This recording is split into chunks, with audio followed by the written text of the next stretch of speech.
Oke, assalamualaikum sobat akademi. Lupa setting. Ketemu lagi dengan aku Muhammad Arif Tamami di sesi yang paling membahagiakan ini. Ini laptop kentang tapi ngomong-ngomong ya, sebelum ke materi.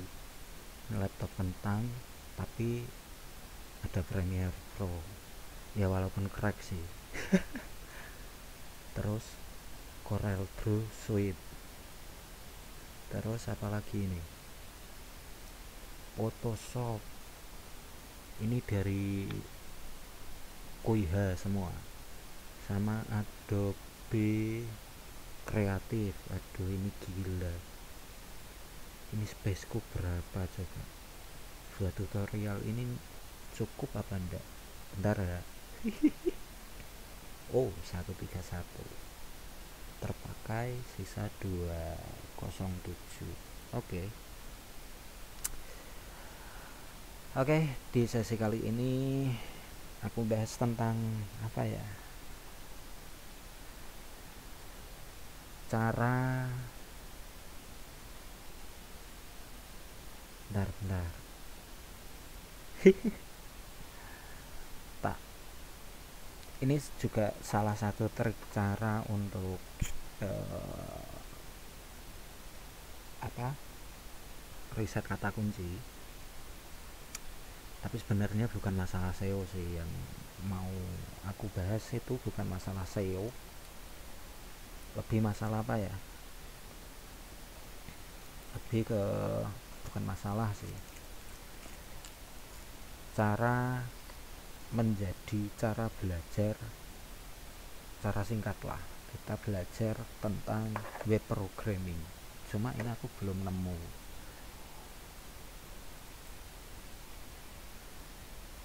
Tak coba, tak googling dulu cara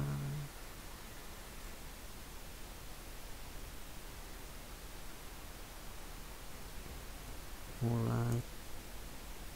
Ya elah, ngomong ngecuprus dari tadi itu nggak kerekod ternyata.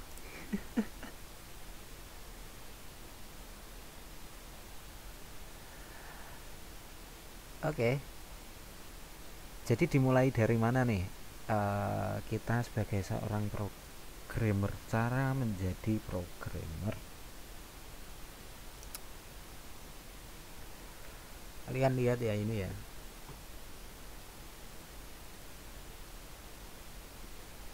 programmer itu diperuntukkan pada siapa saja. Karena aku berawal dari blogger dan juga untuk pemasaran digital marketing, ya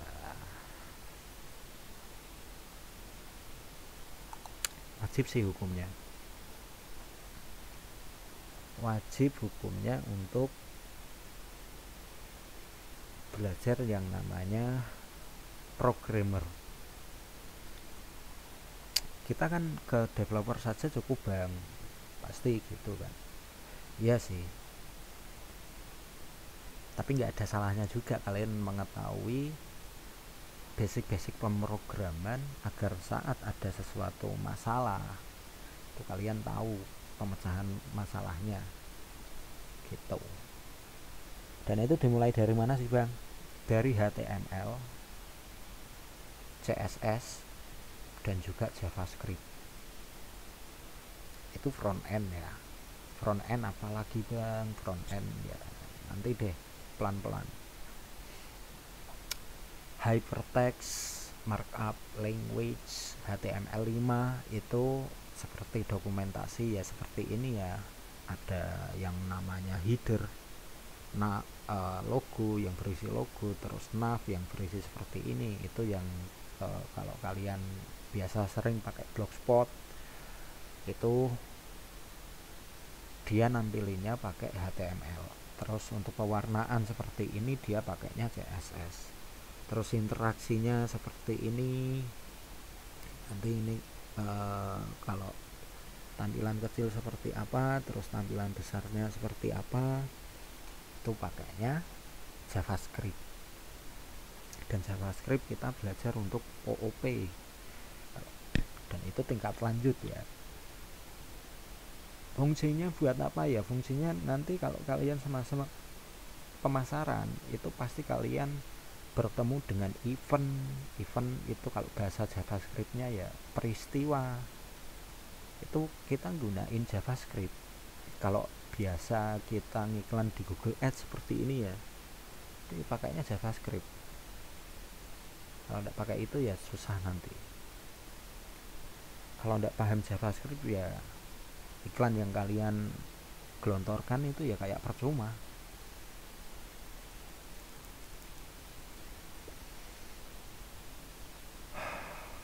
Gitu. Terus dimulai dari mana, Bang? Oke, dimulai dari mana? Ini pertanyaan menarik soalnya. Pertanyaan menariknya gini. Misalnya kita di sini dimulai dari HTML dan kita harus kuncinya itu nanti aku akan bahas di sini semuanya ya. Di sini semuanya nanti berurutan. Yang pertama itu GitHub dulu. Kalian belajar tentang GitHub.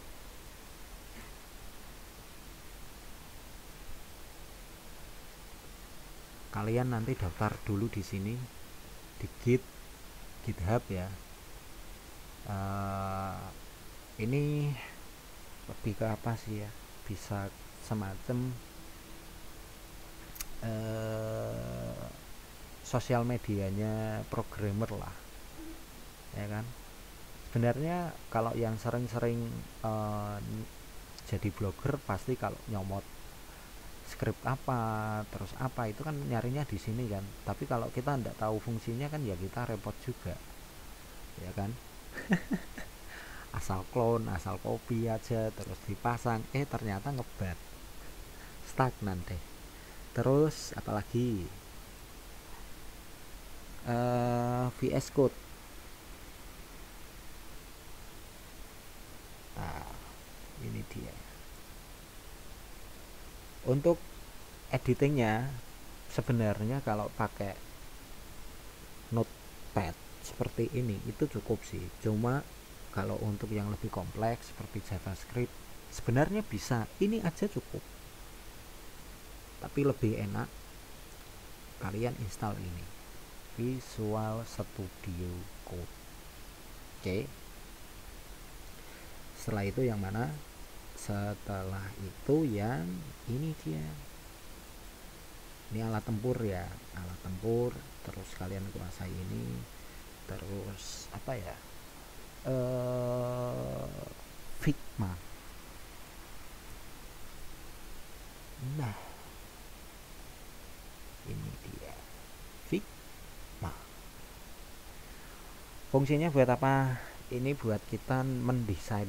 Pertama kali kita itu pengen desain ini kayak apa sih gitu. Ini ya juga bisa brainstorming juga.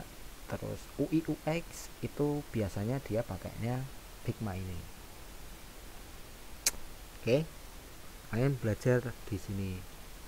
Nanti pecahannya banyak soalnya. Oke. Jadi biar tidak bingung nih, start awal kita mulai dari mana ya. Untuk pemula banget dan noob banget kayak aku dan kalian yang nonton video ini. Terus apalagi? Oh, ini dia Git. Dan kalian setelah belajar GitHub itu kalian harus install juga di komputer kalian yang namanya Git sama GitHub sama nggak, Bang? Secara fungsi sama,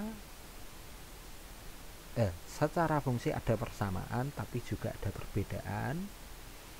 GitHub itu lebih ke servernya karena kita bersosial media, tapi Git itu berfungsi untuk kita lebih luas lagi untuk mengcopy yang namanya version control di komputer kita. Kalau kita ngoding di GitHub, apakah butuh Git Bang? Gitu jawabannya.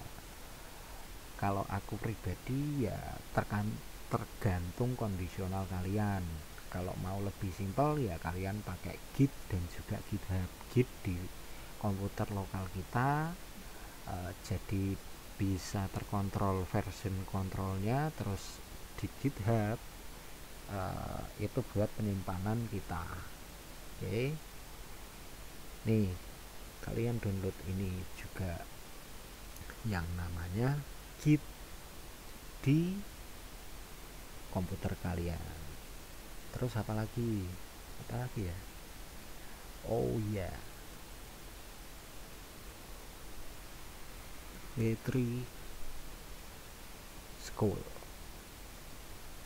Yang kedua, kalian belajar di sini W3 School karena ini lebih banyak update-nya. Jadi untuk HTML5 ataupun bahasa pemrograman yang lain, CSS, terus JavaScript, itu update-nya lebih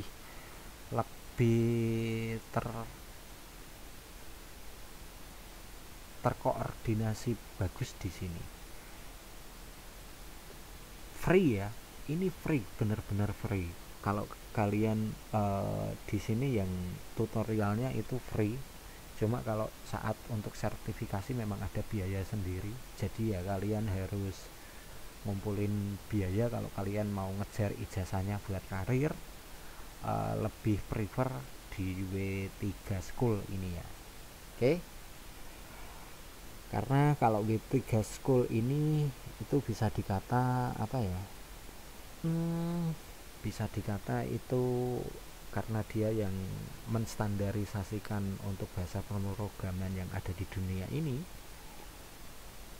jadi lebih kepake lah. Oke, jadi itu ya kesimpulannya ya untuk hari ini. Untuk kita belajar untuk menjadi programmer yang pemula banget, dimulai dari mana. Yang dari sini nanti aku akan bahas lebih detailnya lagi per segmen. Tapi segmen utamanya yaitu apa tadi yang sudah dapat kita judul, cara mulai menjadi programmer pemula. Oke. Ada W3 School, Git ada. Untuk media belajar kalian bisa daftar di sini W3 School, gratis tanpa dipungut biaya, kecuali kalian kalau mau ngejar ijazahnya, sertifikasinya, dan itu online ya, bayarnya pakai dolar tapi bukan pakai rupiah. Terus untuk version controlnya kita pakai Git di komputer lokal kita dan GitHub untuk kita menyimpan backup dari yang Git kita di lokal, kita kumpulin semua di GitHub. Kalian bebas mau pakai GitHub, GitLab,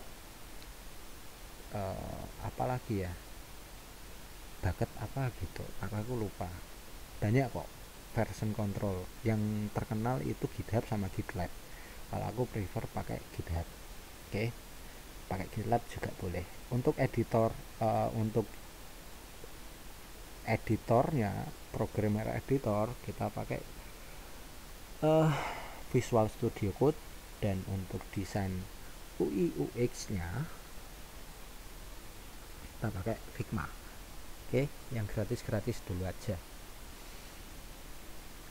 Dan semoga ini membantu bagi kalian yang mengalami kebingungan untuk menjadi seorang programmer.